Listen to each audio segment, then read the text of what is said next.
Welcome to the Carl Jackson podcast. I am excited and delighted that you guys are watching us on all television platforms that you watch CJC. And we just renewed our deal with Spotify. They're now going to be playing the video portion as well as the audio of our podcast. So that's really big because Joe Rogan and a couple other ones are doing it, but it's not many that are doing the video podcast as well as audio. So they just picked us up and we're excited about that. So I want to say thank you to all that watches weekly. The audience keeps getting bigger and bigger, and it's probably because of guests like today. Today we have with us an amazing R&B singer, and you've seen her do backup for Anita Baker. You've seen her do so many things on shows like The Voice, and I think there was a show I saw something about Can You Dance, or she sang on ABC's The Dance Show, whatever. But I wasn't interested in that because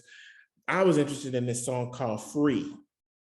There's a song called Free, and she's laughing at me. But there's a song called Free, and when I heard it, I was like, whoa, this is a person that really has an amazing ability to captivate an audience. And then when I kept reading, I saw that she does backup for Kim, who's my favorite singer. Kim is my favorite singer. So I was like, oh, wow. So that explains it. So welcome to the Carl Jackson podcast, Beth. Thank you. Hello, Carl Jackson. Thank you so much. I'm just over here laughing. I know you have the prettiest smile, so that's cool. Oh, thank you. Thank you. No, I'm just laughing because you're like, yeah, so yeah. Yeah, because you know what it is? It's like those shows, they're great. Not dogging them or anything, but they don't really, they're not known for really promoting us. So because of that, I'm just very unaware sometimes of what's what, but it's still a great thing to have on a resume. Trust me, a lot of people watch The Voice, a lot of people watch So You Think You Can Dance. That's the name of the show. It finally came to me. No, it was Dancing with the Stars. Okay, Dance with Steve. Show you how much I know. Dancing shows, right?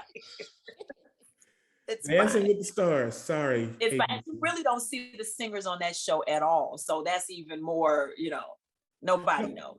No, it's cool though, but that shows how much they think of you to have you on the show. So there you go. So tell us a little bit about how you started and give us your background. How did Beth get started, and why do you only go by the name Beth? Well, first of all, my last name is hyphenated and it's a tongue twister. I couldn't even say my last name when I was little. So my last name before I got married is Griffith. And people call me Griffin, they tear it up, right? Right. And then my married name is Manley. So my father was one of the Funk Brothers from Motown. I kept my maiden name to pay homage to my father and to continue that legacy. So it's Beth Griffith Manley. That's just a long name. So it's just easier if people say Beth, and they still tear that up. I get Beth, B, F, F, B, L, F, Beth. Like it's so I just say Beth. Just say Beth. But my whole name is Beth Griffith Manley. On my social media, you'll find Beth Griffith Manley. And The Voice, when I was on that show, they had me do Beth Griffith Manley as well. And it's fine, but it's just easy. I'm trying to make it easier for y'all and me.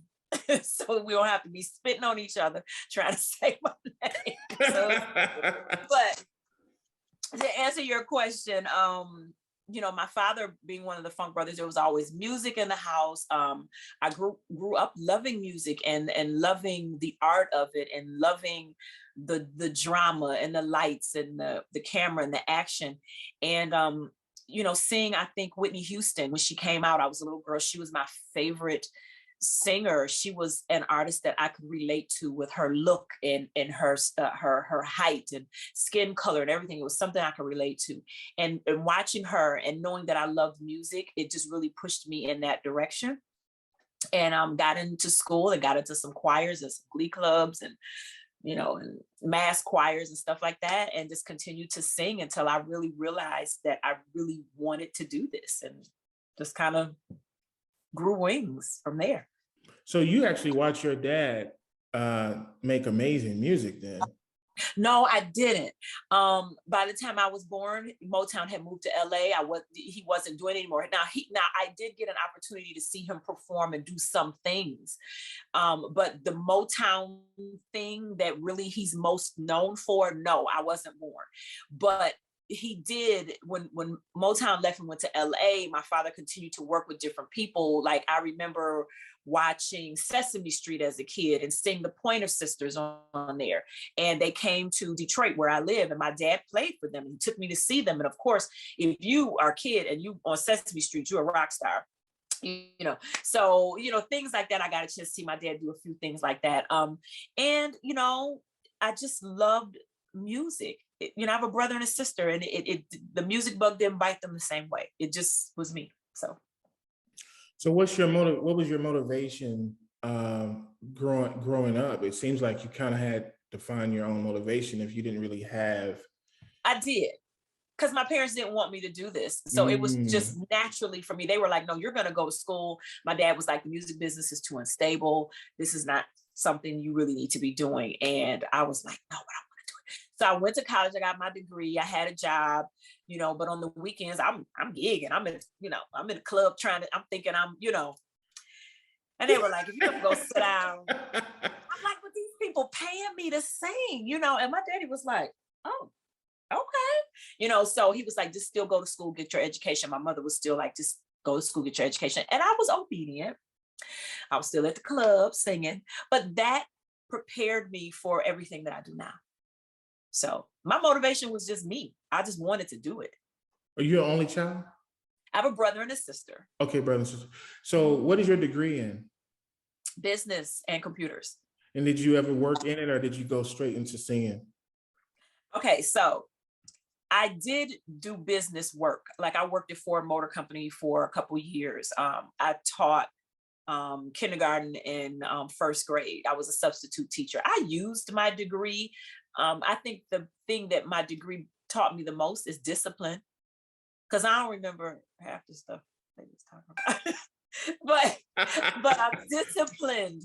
And with the business degree, that assists me, that helps me, that disciplines me, because I have my own record label. I put my own music out. I do my own stuff. So it helps me structuring. There are some things I remember.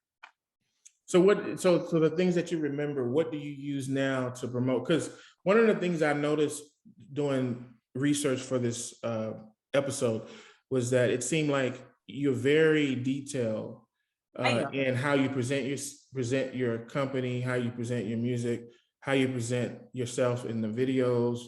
You really want people to focus on your vocal ability. I noticed all the little small stuff. So did that come from you having your degree, or is that coming from you just basically having bad experiences in the music industry? A little bit of both, I think. First of all, my mother's a Virgo, so they're very detailed people. So, Okay, so that's the end. No more. I don't want to talk to you no more. Bye. Okay. Raised by Virgo. Oh my God, Virgos. Whew. Jesus. Oh yeah, like it better not be a spot on. Oh my God, Virgos. People blemish. I edit and re-edit and over-edit, then I erase and start all over so I can edit. Like I get that, I noticed. But notice I said you were good at detail. I didn't even know you was a Virgo. No, my mother is right. I'm Leo, so I can take it. It just needs to have glitter on it for me, and I'm good, right? So you take the glitter, which I love, and you take the Virgo, and then my father was a Cancer, very compassionate. So you have, and then I'm compassionate and empathetic, and then detail. So I'm my mother and my dad all mixed together. And so I look at detail, but I also think about what people think and how they feel and how it would affect them, how I present myself. Like even on social media, some people will post anything because they like, this is my page and I don't care who sees it. And I'm like, no, my aunties and uncles are watching this. My pastor's on here. This may not be what I want to say or how I want to say it, but I'm always thinking of how people view me and perceive me. And I never want to give a bad perception. Now, if you're over at the house and we turned up, that's different. Pastor and Auntie ain't gonna be over there at that time. So right. but public eye, I'm very, You voguing it, right? Yeah. So let me ask you this. What have you learned being in this music game that has encouraged you and helped you, but also was disappointing? Mm. The disappointment is seemingly how long it feels like it takes for you to get to the next level.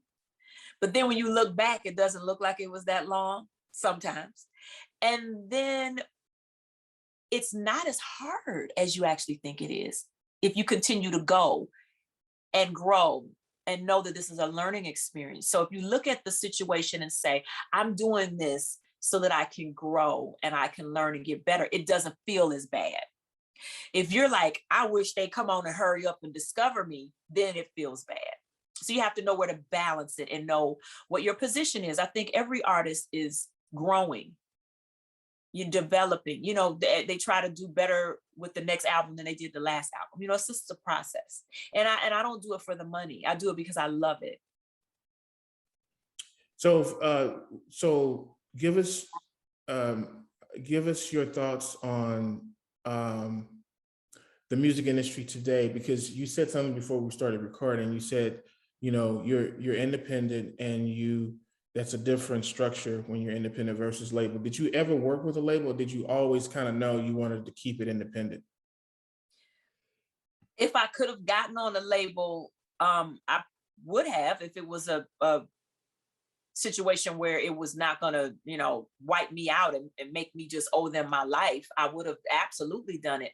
But the way everything is set up and artists are making themselves, in terms of using the social media and whatnot, I just figured it was no need for me to wait, and I need to get started and work and, put your music out. Right. There's people that have hundreds of songs, they're sitting on them, they never put them out. Right. So give us a little bit of what it was like to work with Anita Baker. Was that cool? Was that not cool? What was that like? It was one of the best experiences I've ever had in my life. Really? Absolutely. Because when I tell you, my social media handles are Beth Always Sings. She gave me that name. She told me I was going to be a solo artist. She told me that I needed to watch everything that she did because I was going to be doing what she does. So she really molded and groomed me at a time that I did not know I was being molded and groomed. I was to be a background singer. I was just humbly glad to be in the service, seriously. And she was like, no, you're going to be doing this. And I was like, no, I'm going to be doing background for you. And she's like, I'm not going to be doing this forever. And I was like, but you Anita Baker. And she was like, Anita, like, yeah, okay. And to see me now, of course, I'm not at the level, she's 8-time Grammy, multi-platinum. I'm not there, but I do see myself when I'm on the stage. Sometimes I close my eyes and I can see her because I watched her for years, and sometimes I'm like, whoa, I just moved. I did an Anita move. Like, it's just a natural thing for me. So working with her was an incredible foundation for me, incredible foundation. I don't regret a day. The good and the bad and the ugly. Because, on the road with somebody, you're with them a lot. So you see a lot, it's a lot. I love it. I cherish it and would do it all over again. So that says a lot about either your perspective on life or how much of a great boss and mentor she was to you. Both, because I think you have to chew the meat and spit out the bones with any relationship and any situation. So I didn't go in there looking to be her friend, the teacher's pet. I didn't look in there going to blow up. I went to that job to be a background singer because I love to sing, and I walked away with so much more. And you was a team player. Yes. I'm on her stage. I'm at her show. I'm there to do what she says. I absolutely adore her. I love her. I've not talked to her in a long time. She walked in the door today. I screamed and cried and try to tackle her with hugs. I love her and appreciate everything that she taught me. Wow. How long did you sing with her? 5 years. 5 years. And so you presently solo, and then you also still do background for other artists. You still work with Kim as well? Yes. Actually, we have a show coming up prior to day before Thanksgiving, the Turkey Day something. Sometimes I don't always get the details, but I know with him. So let me ask you this, because I am a huge, like, there's only probably about 5 artists that I get nervous when I hear them sing, because I'm just like so engrossed in their ability, and I think it's almost like voodoo or magic. So I don't want to hear too much of it because it's so good. And one is Chris Martin from Coldplay. Okay. Kim. Okay. Sting, Sade, and there's a couple of them. And Beth, yes. Well, you keep putting out songs like Free, absolutely. Thank you. But what is it like working with someone like Kim? Because he seems like I can't figure him out when I listen to the music. It's like his emotions are all over the lyrics, but he don't seem like he's emotional. So it's kind of interesting. What is it like? He's very reserved. I love working with him. I've been with him probably about 9 years. Oh, wow. Yeah, and he's very reserved. He's a fellow Leo brother, so I can look at him and tell, how, I've been with him a long time. He's a really nice guy, very, very kind. I enjoy working with him. I've learned a lot, and it's been amazing watching him grow in the 9 years. Watching him get bigger and do bigger shows and sell out shows. And I think I recently talked to him. We were talking about this upcoming show, and I was telling him, I said, listen, everything that I've watched you do over the years, like I pattern myself after him now because I've seen him do it. So I have Anita as a reference. I have a Kim as a reference. I also work with Najee, so I'm able to watch him. And it's just incredible working. I've just been so blessed. Kim is he's just really chill guy. Just really cool. I love, his clothes, his wardrobe. We talk about that a lot of times. He's just dope. I enjoy working with him. So how did you? And working with a guy than a girl too. So it's just real chill with him.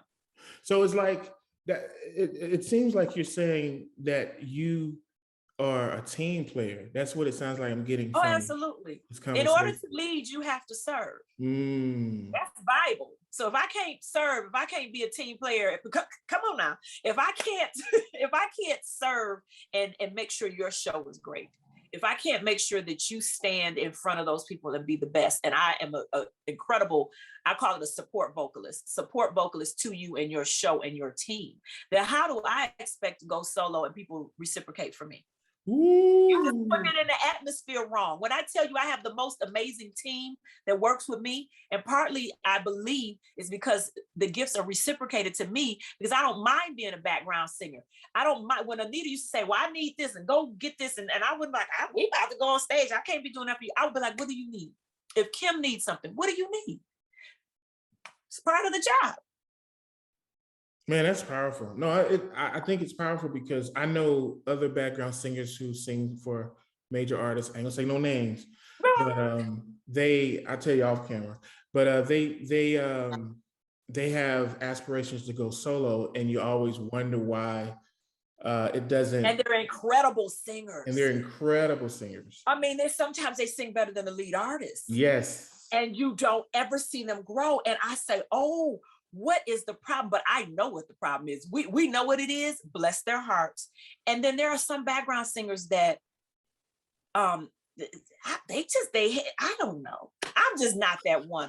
I can stand I can be on the stage with them in the corner with a potato sack behind the curtain. Don't nobody have to see me. I'm there to sing my note. Right. Anita asked me a question. This was when I first started with her. As people would say, many moons ago. And I would be at home planning my outfits, and I'd have outfits and shoes and bags and all this kind of stuff, because we gone for a week, we going wherever we going. And she came in the dressing room one day and she said, did you come here to sing or did you come here to dress up? I said, I came to sing. She said, so why you got this big bag? Because it wasn't a carry-on bag. It was a like mid-sized luggage. And she said, what you got that big bag for? I said, well, she said, She said, I'm not going to be waiting on you at baggage claim to get your bags lost. We all ready to go. We moving. We here to work. She said, when you come back here next week, I need everything in a carry-on bag. And I was like, that's not even possible. Like, I'm saying that in my head. I ain't saying that to her. And I went home and got my life. Do you hear me? And from then on to now, I've literally been gone somewhere for 2 weeks with a carry-on bag. Wow. Won't nobody be waiting on me because I came to work. Right. And if it's something I'm missing, I pick it up while I'm out. Right.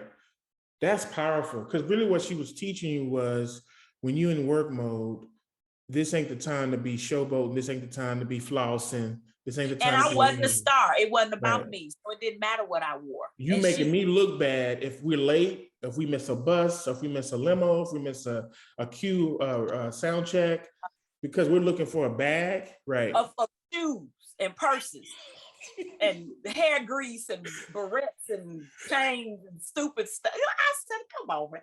She got me together. When I tell you from now on, like, I don't wear all that. I don't bring all that stuff. I don't do all that. You got the pretty smile, you got the pretty face, put on a nice $30 dress, $40 jeans, and you can go sing. Listen, that Fashion Nova will get you together quick. You hear me? And Ross. and I'm standing up there like I got on Saks Fifth Avenue, and it is Fashion Nova.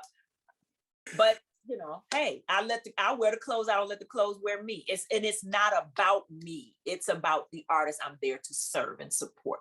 So, you know, that's a gem. And what I like about it is you didn't take it the wrong way. Maybe you did initially, but when you thought about it, you processed that wisdom and you said, you know what? I'm here to do a job. It's not about me. She wasn't gonna tell me twice. Right. She from Detroit. She said, when you come back next week, you better have carry-on. I was like, carry on it is. And I went home and when I tell you, I scratched my head, but I figured that thing out. You know what's weird? I only travel with a carry-on. Yeah. I've been doing that for years.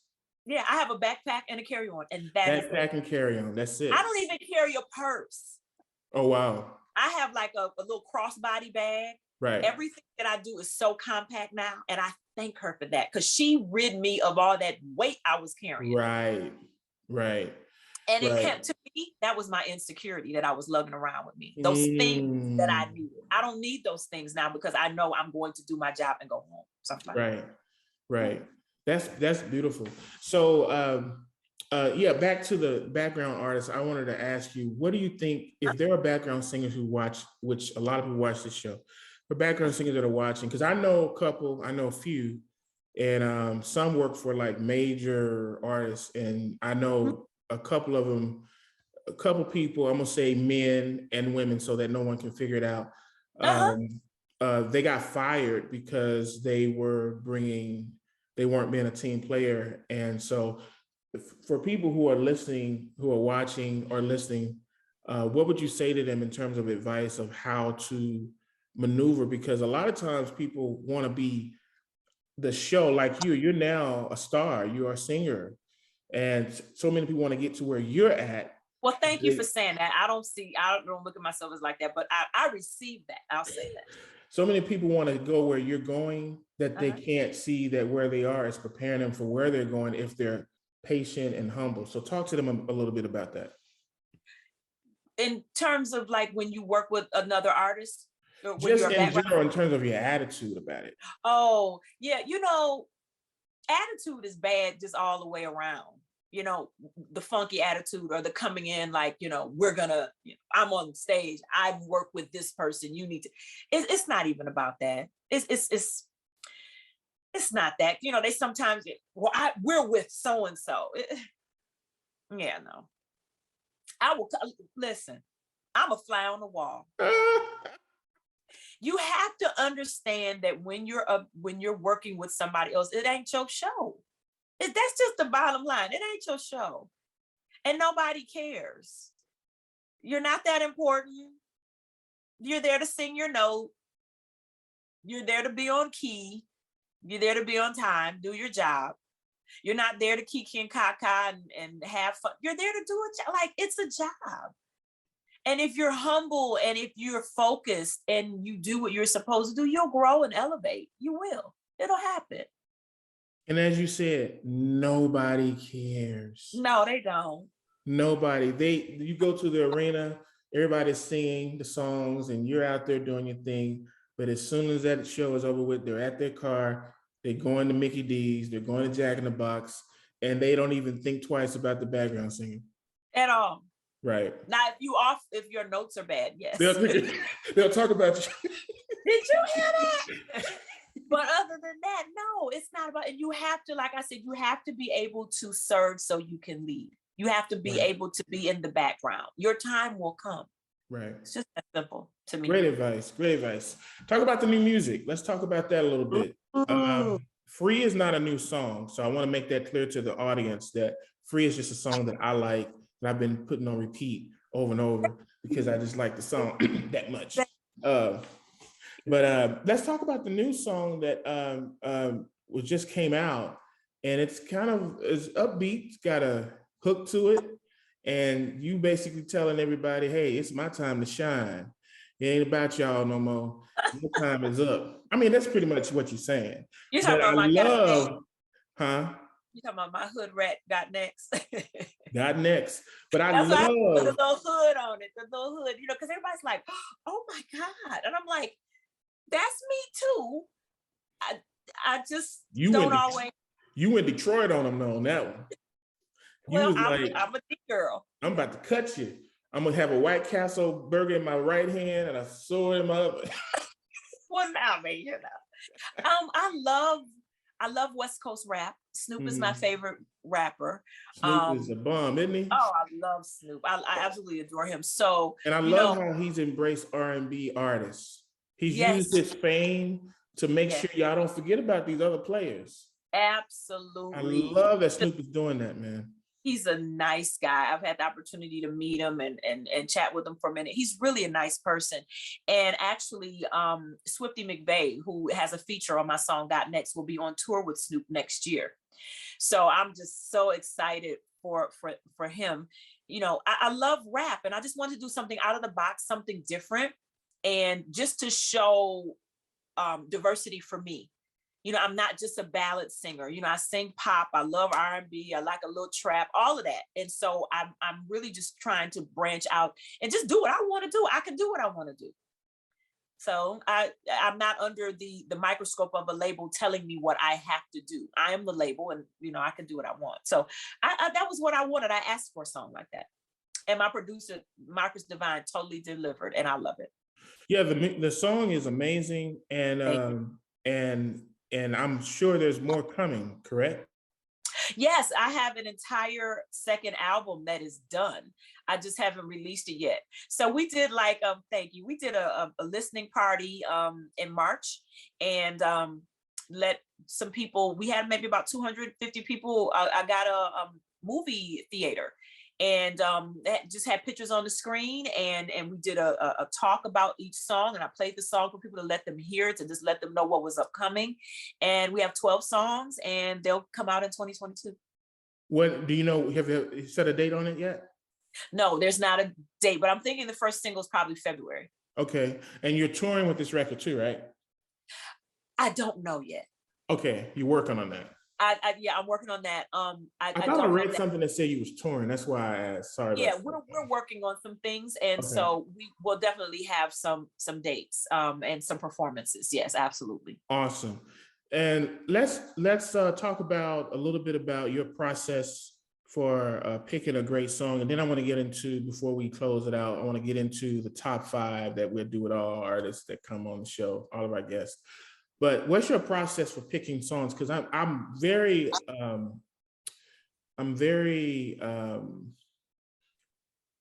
interested in how you go from Free to Got Next in terms of how you choose. I want to know, what's that process for you? I mean, I know that there's many layers to you. That's part of it. But how do you know when something is going to work for you? Is what I'm really asking. Well, you got to think about the time span. when I released Free in 2017, that was my first album. That was my first time releasing something. And that was prior to me actually knowing I could do it. This was prior to me doing television. This is prior to me. This is me saying, oh Lord, I just sure would like to put an album out. Okay. So that's where Free came from. And I think I did a great job on a wing and a prayer at that time, not knowing anything. So then you fast forward to now, 2021, and I'm more confident. I know what I want. I know what I like. I'm not afraid to say anything, but there's been music released in between. Got Next is a song that I let people pick for me. During my listening party, I said, what song y'all think I should drop? And we put on Got Next, and everybody just got up like, hey. So we were like, you know what? Let's go with that, because you do need the public. You do need your fans to help you. So it wasn't a matter of me saying, well, I like this one, I want this one. You know, we asked the people what songs did they like, and they gave us a couple of them that they liked, that they wanted to hear, that they felt would be strong. Got Next got just 10s totally across. Ooh, excuse me. So that's what we picked. That's dope. And so what was your, I'm curious to know, what was your reasoning for going on The Voice? What that experience was like? Because a lot of people don't know, well, a lot of people do know that you were a contestant on NBC The Voice. Was that just kind of a way for you to promote your music in a way more than anything else? Or were you really a contestant and hoping to get to the final 3?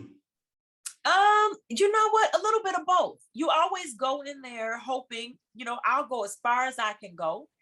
And another part of me was like, hey, if you keep doing the same thing and getting the same result, you know, you got to do something, step out of the box. And going on television and being judged and critiqued was something I said I never wanted to do. But in talking to my manager, you know, and in talking to my husband, we were like, okay, what else are you doing? Right. You know, do something different. And I said, you know what? We're going to do something different. And it was life-changing for me. I'm glad I did it. Really? How was it life-changing for you? Life-changing in the fact that I put myself on television. I say I put myself because I made the decision to go. So I say it like that, right? Right. And I was exposed to the world at that point because my fan base is global now. So that is something that I may or may not have been able to achieve with just me being on Instagram and Facebook and Twitter, right? So that helped. And that also exposed me to where I will be going. That gave me a taste of it because I know now that Hollywood, television, big stages and lights, that's not a dream and a wish, it's tangible because I did it, touched it, saw it, and I was there. So when I return in whatever capacity that I do, it will not be unfamiliar to me. I truly believe I was there for a reason. And did you get Dancing with the Stars from that show, or was that? No, I did that actually before. I did Dancing with the Stars in 2016. I did The Voice in 2019. And how did you get to Dancing with the Stars? How did that happen? The music director for Dancing with the Stars, his name is Ray Chu. Oh yeah, Ray Chu and the band and the crew, Yes, yeah, from Apollo. Yes, so I know Ray. Ray was a former MD for Anita Baker. Oh, yes, I know that. Wow. So Ray was MDing for Anita for a while, and Ray and I have always, you know, kept in touch with each other. When he did American Idol, I went over to actually see the show, never auditioned or anything for American Idol. That was my first time seeing one of those shows. And then when he did Dancing with the Stars, they needed a singer and he called me. Oh, wow. That's having favor in high places. Yes, I'm grateful. So let me ask you this, a final question before I go into the top 5. What is your take on the R&B industry right now? Like I just had the Whispers on my show a couple weeks ago, and they had some real interesting things to say about it. So I'm curious, since you're doing R&B, what's your take on it? Because there's a lot of now artists of other ilk, if you will, who that look maybe closer to my complexion a little bit, who are singing R&B and they're getting a lot of play and a lot of love and a lot of fanfare. But then you look at your Eric Benets, your Maxwell's, all these guys, and they don't seem to have the same whatever push, I guess you could say, from the labels that as they do some of the others. So what's your take on that? And I'm only asking because I asked the Whispers the same question, and they let me have it. I'm gonna say this, and I don't, and I experienced that actually on The Voice. I had to do a duet with a young man who's an incredible singer, but he was Asian, singing R&B, and that trumped just a regular Black girl doing what we do. Okay, he's a great guy. No shade to him at all. But everybody was just like, "Oh my God, have you heard him? Have you heard him?" I'm like, he sings like, you know what I'm saying? Like, right, okay. right. So people are drawn to different. People are drawn to something that's not the norm.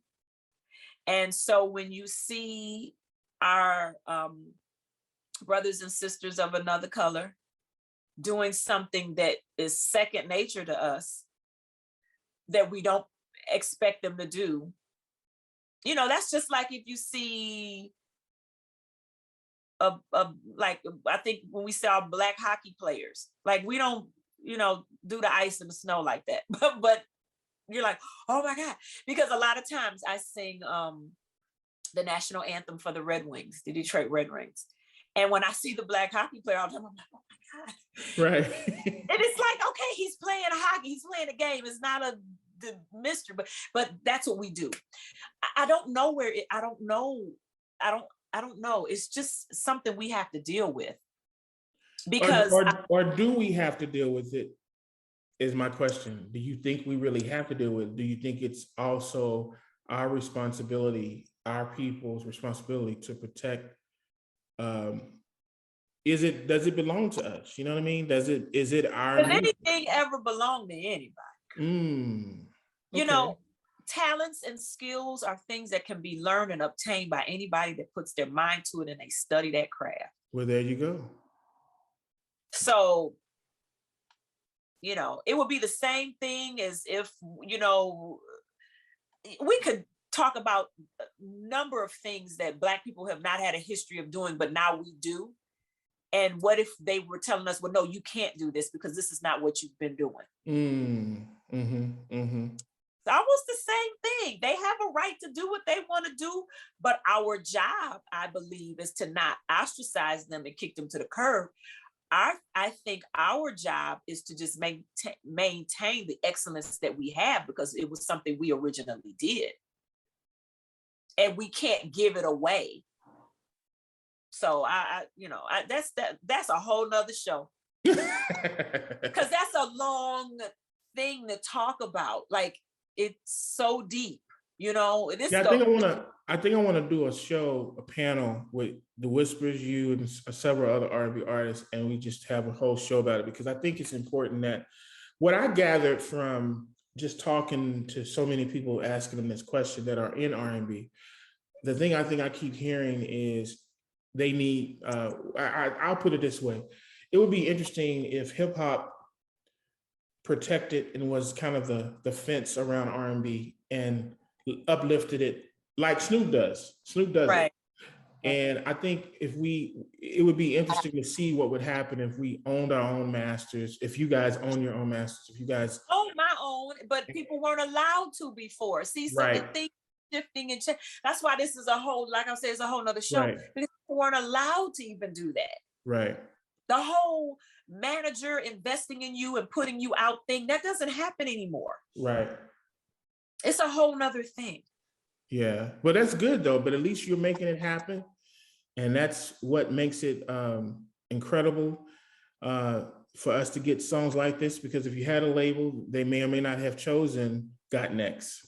And it could have been on the shelf or free or anything. Absolutely. So I'm allowed to write. I'm allowed to be creative. I'm allowed to work with the producers I want to work with, so I may not have the budget behind me, but if I'm patient, not if I am patient, because I can't. I will remain patient. Right. And just keep going. Top 5. Sure, I love it. All right.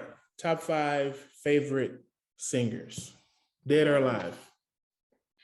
You want me to give you 5 singers? Top 5. Your top 5. Top 5. My number 1, Whitney. My second would be Aretha.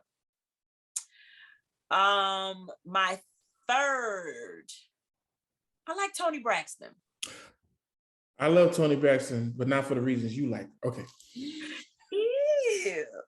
Oh yeah, I love me some Toni. She cute. I'll give you that. She cute. Right. Calm down. Okay. Yeah. Okay. I would have to go and do Natalie Cole. You know what? Thank you for putting her on the list. Let's stop. Give her a hand. Natalie Cole has done some amazing stuff. Let's give her a hand. Yeah. She's never on anybody's list. So Natalie Cole was just, in the shadow of her father a lot. But she's really good. I love her. And I say 5.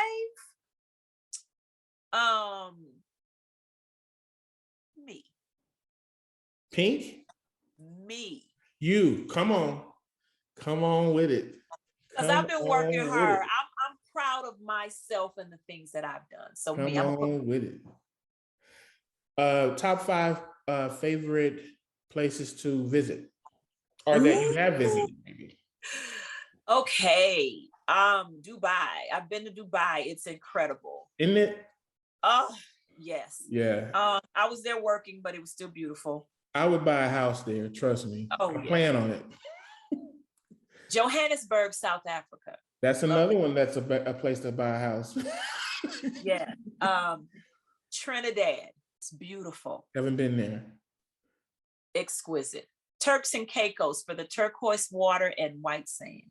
It's only 5 miles round, but it's a beautiful 5 miles. Beautiful place.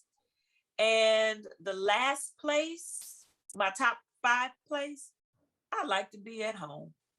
Okay. At my house, in my bed. Under my covers. With my snacks and my TV. With my snacks and my remote. Yes, because I love to go home. I love to come home. And your husband. Yeah. I can't say my husband because that would sound weird. The people that are in the house, you're happy to see them. Top 5 favorite foods. Ooh, I love Mexican. I love fruit. Is that a food? Yeah, we'll put it on the list. A good lemon nice drop. Chardonnay. Yeah, a little something. I'm not a big foodie though. Okay. So salmon, I love salmon. So salmon, vegetables, real clean eating. Yeah, salmon, vegetables. Give me a lobster. Give me some Mexican food, and give me a lemon drop with Tito's, sugar on the rim, extra sweet. Those are my favorite. So that's really about 4 things. Okay. Yeah, and a good salad. Good salad. So we'll say 5. Okay. Yeah. Top 5 favorite things to do with your family. It could be your husband. If you have kids, it could be your kids. Watching a movie by the fire. Mm-hmm. I love to do that. I love to sleep. You and me both. Oh my! A good nap. Oh my God! In the middle of the day. That's the best. You know you're not supposed to be asleep. That's when it's the best. You feel like, I'm supposed to be, but let me lay down right quick. Yeah, exactly. I think, just being together, just being home. You know, I value my family time so much because I travel so much. And I think during the pandemic, it made you appreciate things and people so much more. So yeah, I think just being home and watching a movie, just eating, maybe going out to dinner. Traveling with my family is not, I wouldn't say that's my favorite because I travel for work so much. Right. But other than that, that's it. It's not that much. Top 5 favorite colors. Oh, hot pink. Yeah, you look like a hot pink. Hot pink. I love royal blue, green for money. Yeah. I like white. White and black. and black. Okay. Your top 5 favorite cars, even if you don't own one, just your top 5 favorite cars. And I actually do not own a car. So that might be the wrong question to ask you. No, actually, I'll tell you the cars that I love. Okay. I love a classic Mercedes sedan. Oh, classic. Okay. Just a Mercedes sedan. Gotcha. I love a Range Rover. Yes. And I like, that's it. Oh, that's really. If I could buy 2 cars right now, right now, those are the 2 cars that I would purchase. If I could buy one, I would purchase the Mercedes. That's it, hands down. I'm surprised. So is there a reason why you don't drive? I just don't own a car. Okay, is there a reason for that? I don't want no car note. Oh. I've never heard that answer ever. I don't want a car. But you can pay cash for a car. So what do? You Uber? My husband has a car. Okay. And when I tell you, so it's not like there's not a car here. No, I got you. But he has a car, and I'm like, I need to use a car. Like, I don't have a car. There's no vehicle with my name on it. Oh, I got you. So you have a car. And I literally tell, he has a car. I just tell him I need to use the car. I don't own a car. Got you.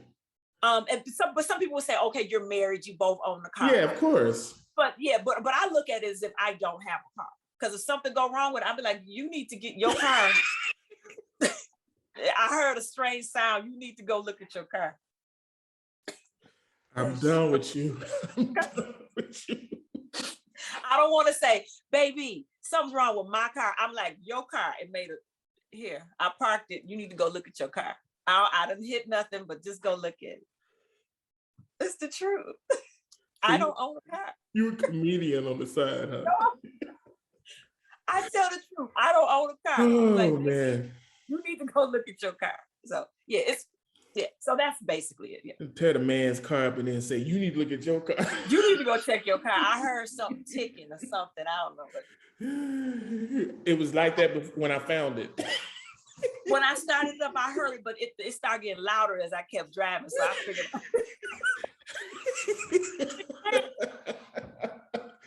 and he always tells me, Lord, you be tearing my car up. I'm like, I'm sorry.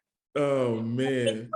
If my husband, he's in another room, but if he was up here, he was like, oh no, man, I'm not getting her no car. She tear cars up. I don't tear them up, but that's what he says. Right. He always says, I'm not buying you no car. Because so technically, according to me and him, I don't own a car. Gotcha. Top 5 things that you like to do alone. Ooh. Watch TV. TV? Yeah, I can watch TV alone. And I think that, that's pretty much it. I'm with my husband all the time. So most of the yes, and I'm normally with people most of the time. Right. But I do like to watch my show by myself. So nobody's asking me no questions. What is that? Why did you say this? If you don't watch this show, be quiet. This is my show. I'm watching by myself. So I like to watch stuff by myself. And I think that's pretty much so. And shop. I like going shopping by myself. Okay. So because I don't want you grabbing the same thing I'm grabbing for. So right. Come with me. Right. Yeah. So you like shopping alone. That's interesting. Yes, very much alone. Right. And I'm an online shopper predominantly. So right. Aren't we all now? Yeah. I mean, but before that, I hated going to the mall. If I'm going to the mall, I'm going early. Pookie and Ray Ray still sleep. Right. And I get there right when the mall opens and I do what I need to do and then I leave. But I like to shop alone and to watch TV alone. Yeah. Because people that cut up, they get to the mall around 3 and 4 o'clock in the afternoon. I'm back home. Right. When the drama starts, you're already home. No, yeah. You start seeing around 11:30, 12 o'clock walking in and I'm like, whoop, there's my sign. That's my cue. That's my cue. Yeah. And final question, if there is a heaven and there is a judgment day, what do you want to hear God say? Ooh. In the words of my friend Diedrich Hatton, well done, well done. There it is. I talked to him last night, actually, for about 2 hours. Oh. Of all people for you to mention was Diedrich. Yeah, next time you talk to him, tell him you met Beth. Absolutely. Well we done. went to high school together. Monroe? Munford. Munford. I don't know why I thought Monroe for some reason. I knew it was an M. You're close. I was close. Well, thank you, Beth, Beth, for doing this podcast. This was an amazing conversation. Thank you. I enjoyed every second of it, and you have to come back when your album is finished. I would love to. And talk about it. And if you have a tour that's coming up, you can talk about that. And if people want to get in touch with you directly or get in touch with your team, how can they get in touch with you? You can go to my website, which is bethalwayssings.com. And there's a contact sheet there. My social media, you can hit me up on any of those sites. Instagram and Twitter are both Beth Always Sings. All right. This is the Carl Jackson Podcast. Until next time, be blessed. Well, before we go, one thing I did mention is I have a children's book called I Am Beautiful, Inside and Out. I just released this in October for Anti-Bullying Month. And it's just encouraging children to love themselves and to identify when they're being bullied and picked on. And sometimes kids don't know. So this is a story, and it kind of walks you through the process where you can see what's happening, and it's showing you how the character gets away from the mean people or the mean insects, because it's an insect-based book, and it's good from probably 1st to 3rd grade. And the character's name is Beth. So it's Beth the Caterpillar. So it's a cute little book. I love it. And that's available on my website at bethalwayssings.com.